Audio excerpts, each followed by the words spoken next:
যখনই আপনার প্রচণ্ড মাথা ধরে যাবে, প্রচণ্ড বুক ব্যথা করতেছে, তৎক্ষণাৎ আপনি তিব্বুন নাবাবির দিকে ফিরে আসেন। নবী করিম সাল্লাল্লাহু আলাইহি ওয়াসাল্লাম এক্ষেত্রে একটি দোয়া পড়তেন।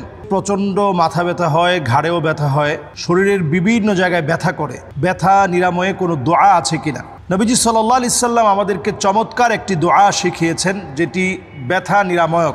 যখনই আপনার প্রচণ্ড মাথা ধরে যাবে, প্রচণ্ড বুক ব্যথা করতেছে, তৎক্ষণাৎ আপনি তিব্বুন নাবাবির দিকে ফিরে আসেন। নবী সাল্লাল্লাহু আলাইহি সাল্লাম এক্ষেত্রে কি করতেন, কোন দোয়া শিখিয়েছেন?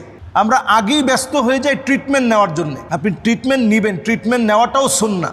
তবে ট্রিটমেন্ট নেওয়ার আগে আপনি নবীজি সাল্লাল্লাহু আলাইহি সাল্লামের শিখানো একটি দোয়া পড়েন। নবী করিম সাল্লাল্লাহু আলাইহি ওয়াসাল্লাম এক্ষেত্রে একটি দোয়া পড়তেন, বিসমিল্লাহ বিসমিল্লাহ বিসমিল্লাহ আউযু বিইজ্জাতিল্লাহি ওয়া কুদরাতিহি মিন শাররি মা আজিদু ওয়া উহাযিরু আউযু বিইজ্জাতিল্লাহি ওয়া কুদরাতিহি মিন শাররি মা আজিদু ওয়া উহাযিরু আউযু বিইজ্জাতিল্লাহি ওয়া কুদরাতিহি মিন শাররি মা আজিদু ওয়া উহাযিরু। এই দোয়াটি নবী করিম সাল্লাল্লাহু আলাইহি সাল্লাম আমাদেরকে শিখিয়েছেন। 7 বার করে এই দোয়াটা পড়া, 7 বার। বিসমিল্লাহ বিসমিল্লাহ বিসমিল্লাহ 3 বার, এরপর আউযু বিইজ্জাতিল্লাহি ওয়া কুদরাতিহি মিন শাররি মা আজিদু ওয়া উহাযিরু।